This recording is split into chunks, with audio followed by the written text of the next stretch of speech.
Hello, I'm Corey Hamma, the practice leader at ArcherHall, and today I'll be talking about performing a deposition of a person most qualified in information technology. You may know this as an IT PMQ depo. We're seeing some different challenges now that some people are sheltering in place, but still working remotely for their company. This may open up some new challenges for accessing the information you need in order to properly represent your client and ask the right questions to the opposing side's IT people in charge. A little bit about me. I come from an IT background where I spent 20 years in IT prior to switching to digital forensics. Therefore, I know where most of the bodies are buried. I also have spent a significant portion of my career working with remote employees and supporting them. Here at ArcherHall, we work with attorneys in many areas of law. Our headquarters is in Sacramento, California, and we have offices in Southern California and Arizona. We work remotely with clients across the United States and have worked for plaintiffs, defendants, or as a neutral party for over 20 years.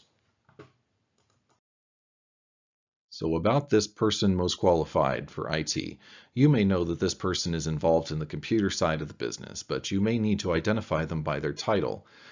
I have interviewed many IT professionals from across the spectrum, all the way from CTOs down to lower level managers, and here are some of their titles.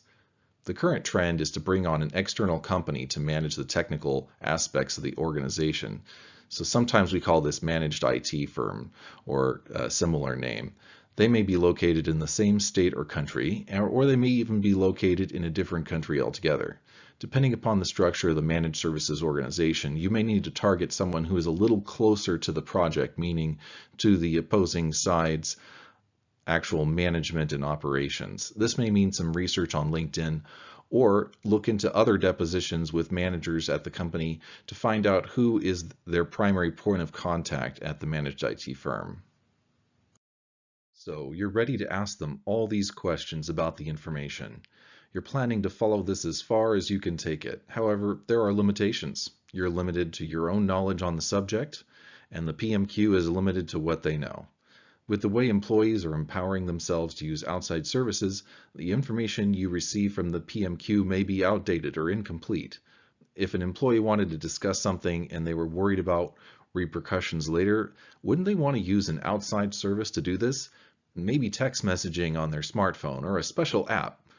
This employee may not even be aware that their smartphone can be searched for business-related discussions.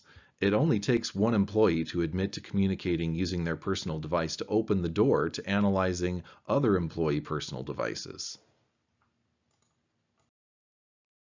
This brings us to the COVID-19 measures. With people working from home, they may or may not have been able to take a work computer with them. This means that they could be using their own personal computer to handle work business. They may be using the communications tools that they are familiar with from home, such as Facebook Messenger, LinkedIn Messages, using iMessage or FaceTime on their Mac, iPad, or iPhone, or some other methods like Google Duo for video communications.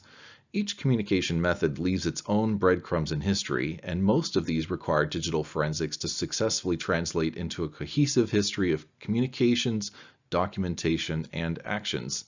It may require a digital forensics professional to handle some of this collection. So let's get back to your interview. Let's say that your PMQ starts talking about some technical details and doesn't seem inclined to explain them in a way you understand.